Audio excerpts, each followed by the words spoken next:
Selamat siang pemirsa, kembali lagi bersama saya Fiona Priscilla dalam CNU News Update.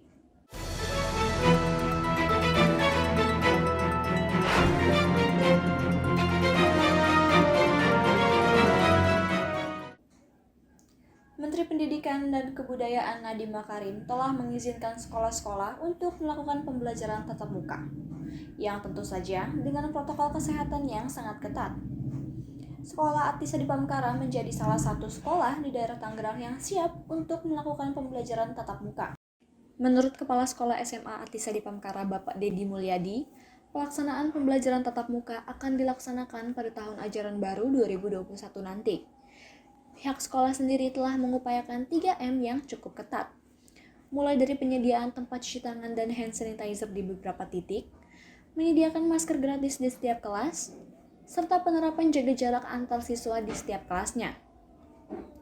Para siswa dan guru yang akan masuk ke area sekolah akan melalui pengecekan suhu tubuh terlebih dahulu. Pihak sekolah juga menyediakan penyaring udara ruangan untuk menyaring sirkulasi udara agar tetap terjaga. Masing-masing kelas nantinya akan diisi oleh maksimal 18 siswa dari yang biasanya 30 siswa. Sebagian lainnya akan tetap melaksanakan pembelajaran jarak jauh. Durasi pembelajaran kini dikurangi menjadi maksimal 3 hingga 3,5 jam. Guna meminimalisir interaksi antar siswa dan guru, Atisa di Pamekaran menerapkan sistem pembelajaran satu arah yang dimaksimalkan untuk para guru memberikan materi pada para siswa. Untuk membatasi mobilitas, sekolah juga meniadakan kantin dan mewajibkan siswa untuk selalu tetap berada di dalam kelas. Sistem antar jemput para siswa pun nantinya akan menerapkan aturan baru. Sebelum anak-anak pulang, ya kita pastikan orang tuanya sudah jemput atau belum. Kalau sudah jemput, boleh keluar. Kalau yang bawa kendaraan sendiri, ya itu tinggal pulang lah. Ya kalau yang mereka pakai jasa ojek online misalkan, pastikan dulu sudah pesan. Ya sudah pesan, terus kemudian drivernya sudah sampai, baru mereka boleh keluar. Jadi tidak terjadi penumpukan di luar. Nah, biarkan mereka tetap ada di ruang kelas. Meski telah mengupayakan protokol kesehatan yang ketat, keputusan untuk tatap muka tetap berada di tangan para orang tua. Sekolah pun telah menyediakan formulir online guna mendata calon siswa yang akan tatap muka, seperti mendata para siswa yang memiliki penyakit komorbid atau penyakit bawaan, adanya kontak dengan pasien COVID-19, serta riwayat perjalanan para siswa. Selanjutnya, berita mengenai pelaksanaan UTBK atau ujian tertulis berbasis komputer di Universitas Multimedia Nusantara. Meski masih dalam masa pandemi, pelaksanaan UTBK dilaksanakan secara offline. Lalu, bagaimana dengan protokol kesehatan yang diterapkan? Kini reporter kami Helen akan melaporkan dari Universitas Multimedia Nusantara. Silakan Helen. Baik Fiona, saat ini saya sudah berada di Universitas Multimedia Nusantara, salah satu tempat berlangsungnya ujian tertulis berbasis komputer atau UTBK 2021. Tahun ini, ujian masuk perguruan tinggi tersebut diikuti oleh lebih dari 700.000 peserta. Setiap harinya, ujian dibagi menjadi 2 gelombang, yaitu pada pukul 8 pagi dan setengah 1 siang waktu Indonesia Barat. Setiap peserta dihimbau untuk datang ke universitas tempat berlangsungnya ujian 1 jam sebelum waktu ujian berlangsung. Di Universitas Multimedia Nusantara, terdapat 27 kelas yang difungsikan sebagai tempat ujian. Masing-masing kelas dapat diisi oleh 10 hingga 20 peserta. Terdapat lebih dari 11.000 peserta yang melaksanakan UTBK di UMN. Dikarenakan masih dalam situasi pandemi, setiap peserta diimbau untuk melakukan isolasi mandiri 14 hari sebelum jadwal ujian berlangsung. Di Universitas Multimedia Nusantara, setiap pengantar tidak diperkenankan untuk memasuki lingkungan kampus. Selain itu, setiap kelas juga disemprotkan dengan disinfektan setiap harinya. Karena ini juga skalanya besar, kita meminta mereka untuk menyediakan dokter dan kebetulan juga dokter yang mereka sediakan itu dokter paru. Lalu mereka juga menyediakan ambulans, sehingga kalau misalnya ada hal yang tidak diinginkan terkait dengan keadaan darurat, mereka sudah siap terkait dengan hal tersebut. Protokol kesehatan lainnya seperti menggunakan masker, cuci tangan, jaga jarak, serta pengecekan suhu juga dilaksanakan oleh peserta UTBK di Universitas Multimedia Nusantara. Helen, CNU TV melaporkan. Kembali ke studio, Fiona. Baik, terima kasih Helen atas laporannya. Pemirsa, bulan puasa identik dengan takjil. Berbicara soal takjil, tentu tidak lupa dengan hidangan favorit yang satu ini, kolak. Siapa di sini yang tidak pernah mencicipi hidangan tersebut? Liputan selengkapnya sesaat lagi hanya di CNU News Update.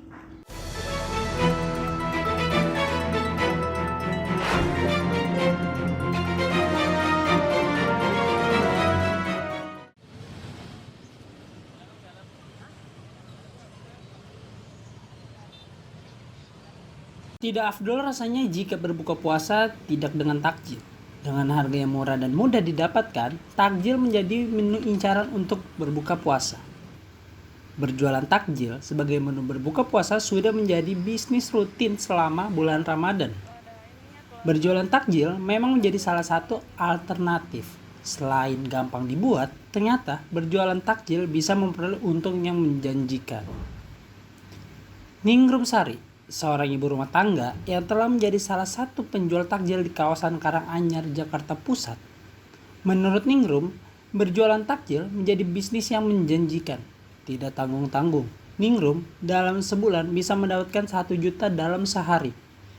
Berbagai macam takjil yang Ningrum jual seperti bihun, kue tiaw, mie, ketupat sayur, dan gorengan. Menurutnya, penjualan takjil tahun ini mendapat kelonggaran dibandingkan dengan tahun lalu. Tahun kemarin saya hanya jual ini aja, takjil-takjil aja, kolak-kolak gitu aja. Kayak gorengan, mie, bihun gitu nggak dijual saya. Soalnya kan harus bungkus buru-buru gitu kan, takut ada ini ya, kebersihan gitu kan. Oh, sekarang nggak ada pembersihan? Nggak ada sih. Tahun lalu ada pembersihan? Ada. Berarti nggak boleh dong Bu tahun lalu sebenarnya? Dulu kan hanya udah ada yang beli langsung ini gitu, nggak dulu kan langsung dibungkus-bungkusin gitu langsung. Kalau sekarang hanya sebagian doang dibungkusin. Dengan berjualan takjil, membantunya untuk membeli pakaian lebaran ketiga anaknya. Dampak ini juga dirasakan oleh seorang ibu bernama Mila Lestari, seorang penjual takjil. Lestari berjualan takjil demi memenuhi kebutuhan sehari-hari. Dari tahun ke tahun, Lestari sudah menjadi penjual takjil tetap. Menurutnya, tahun ini lebih banyak pembeli dibandingkan dengan tahun lalu. Lumayan sih dibandingkan tahun sekarang daripada kemarin. Itu kalau kemarin kan sepi gara-gara COVID ya. Awal-awal COVID, kalau sekarang kan agak-agak rame gitu. Ternyata, berjualan takjil adalah salah satu bisnis yang menguntungkan. Tapi jangan lupa, selain berjualan, kita harus tetap menggunakan protokol-protokol kesehatan dengan menggunakan masker dan berjaga jarak saat menjual. Ferry, CNU TV, melaporkan dari Jakarta. Bulan puasa akan segera berakhir. Lebaran pun kini semakin dekat. Namun masa pandemi masih belum berakhir. Jam operasional KRL pun kini dibatasi. Reporter dari CNU TV, Helen, akan melaporkan dari Stasiun Rawabuntu. Silakan Helen. Baik Fiona, saat ini saya sudah berada di Stasiun Rawabuntu, Tangerang Selatan. Menjelang Lebaran, pembatasan jam operasional KRL Jabodetabek dilakukan. Jika biasanya KRL akan beroperasi pada pukul 4 pagi hingga pukul 10 malam, kini dibatasi menjadi pukul 8 malam. Oleh karena itu terdapat kurang lebih pengurangan 100 perjalanan KRL setiap harinya. Kebijakan ini akan berlangsung hingga 17 Mei mendatang. Untuk mencegah kerumunan di stasiun selama Lebaran, pengguna dapat memanfaatkan aplikasi KRL Akses yang menyediakan informasi kepadatan stasiun hingga posisi kereta. Para penumpang dapat mengeceknya sebelum datang ke stasiun. Selama bulan puasa, KAI Komuter Line mengizinkan para penumpang untuk makan dan minum dalam KRL pada saat jam berbuka hingga 1 jam setelahnya. Namun, penumpang tetap dihimbau untuk memperlakukan protokol kesehatan dan membuang sampah makanan pada tempatnya. Helen, CNU TV melaporkan. Kembali ke studio, Fiona. Terima kasih Helen atas laporannya dari Stasiun Rawabuntu. Pemirsa, siapa di sini yang tidak kenal kesenian asal Tiongkok, barongsai? Lantas, di tengah masa pandemi seperti ini, bagaimana dengan protokol kesehatannya?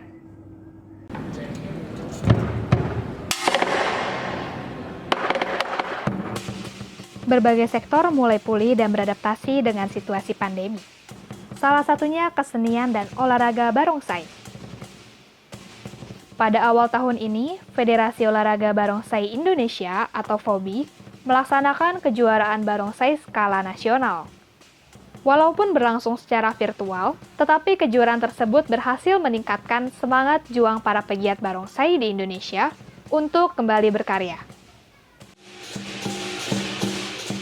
Barongsai Kong Hahong, kelompok barongsai asal Jakarta, berhasil memenangkan kejuaraan tersebut.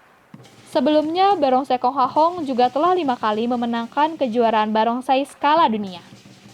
Namun, dampak pandemi juga tak luput mereka rasakan. Hampir 99% pertunjukan barongsai mereka berkurang akibat adanya pembatasan sosial untuk mencegah kerumunan. Hal itu dikarenakan ketika salah satu alat musik barongsai dibunyikan, maka secara otomatis akan mengundang kerumunan penonton. Dampak COVID yang paling berasa udah pasti kayak aktivitas latihan ya. Kayak biasanya kita latihan seminggu 3 kali, ini sekarang cuma seminggu sekali. Karena kan menjaga ya, saling menjaga biar nggak menyebar luas juga gitu. Terus kayak berasa juga kayak kemarin waktu Imlek kan kita cuma yang biasanya sibuk tuh dari matahari belum terbit sampai matahari tenggelam. Tapi kalau kemarin ya kita mulai show dari jam 12 sampai jam paling terakhir itu jam 5 karena kan batas semua tutup jam 7 kan. Walaupun sedang di situasi pandemi, atlet barongsai Kong Hahong memang rutin latihan tatap muka seminggu sekali. Tentunya dengan berbagai protokol kesehatan yang dilakukan. Pada akhir April lalu, atlet barongsai Kong Hahong juga telah menerima dosis vaksin pertama mereka. Kita juga latihan di sini bisa dilihat anak-anak kita semua maskeran, nanti kecuali pas lagi mau latihan di atas tonggak mereka lepas karena kayak dicekek, nggak bisa napas. Di swab kita 2 minggu sekali, tapi kita mandiri, kita beli alatnya, kita tusuk sendiri karena ada teman juga yang ngerti lah, karena udah keseringan juga sebenarnya. Penyemprotan perlengkapan barongsai dengan disinfektan juga dilakukan sebelum dan setelah latihan. Mulai dari alat musik seperti tambur dan simbal, hingga kostum barongsai apabila digunakan saat latihan. Kini, barongsai bukan hanya sebuah kebudayaan asal Tiongkok, melainkan sudah diakui sebagai salah satu cabang olahraga nasional yang turut mengharumkan nama Indonesia.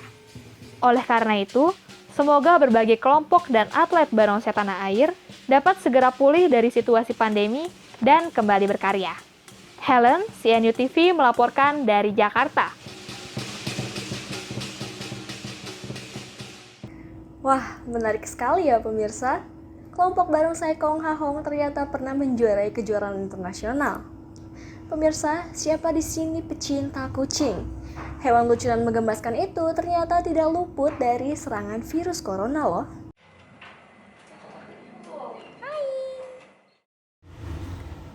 Organisasi Kesehatan Dunia atau WHO telah mengumumkan bahwa kucing atau hewan peliharaan lainnya tidak berisiko menularkan virus corona ke manusia.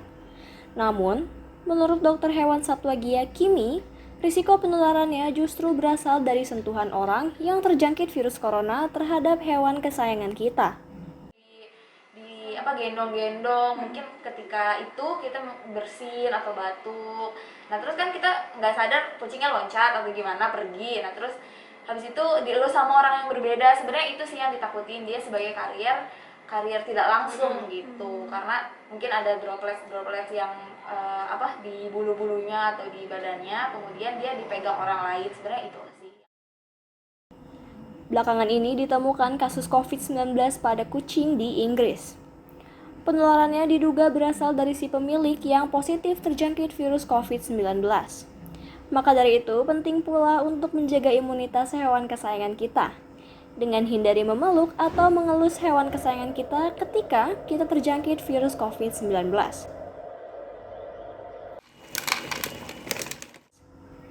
Selain itu, pemberian makanan bernutrisi dan menjaga suasana hati hewan kesayangan kita juga mampu meningkatkan imunitasnya loh. Informasi tadi sekaligus menutup perjumpaan kita pada hari ini. Saya Vina Priscilla, pamit undur diri.